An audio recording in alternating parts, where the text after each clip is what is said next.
I think the fact that I was the first single parent to be the mayor of the city of Topeka and what that truly meant socioeconomically for other individuals that want to aspire to do the same thing, that was the bigger pressure that I had. I knew that not only was I carrying women with me and minorities, but I was bringing to the city the first ever person that was employed because I had kids and it was just me and my kids.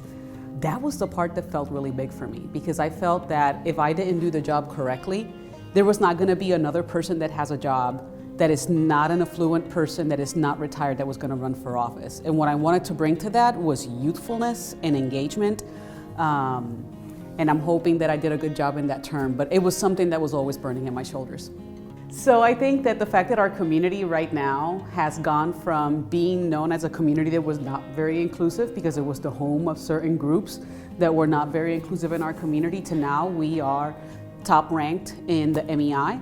In addition to that, we have passed some pretty awesome legislation to make sure that our community, people that work here in this place, feel like they're safe. In addition, our flag is a huge accomplishment. The downtown revitalization has been something that I was working on since before with a whole bunch of people. And the fact that we as a community have an inclusive prosperity strategy for economic development is something that is very unique, that not many communities have. And I have to say, this is not about the things that I am proud of. These are things that I'm proud of our community for helping us achieve. Because no mayor, no person in leadership can do anything on their own. Our community was doing some amazing things and I'm proud of being part of it. First of all, women represent 51% of the population. So I think that it's only fair for us to have equitable opportunities. And I think that it's not just about women, it's about having diverse points of views in leadership. When you don't have diversity of thought, there's groups that are being left out of the conversation.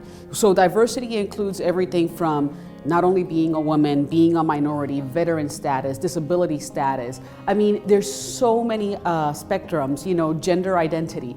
If you don't have individuals that are able to speak from a different perspective, you end up having very monotonous conversations that really don't advance equity for everybody.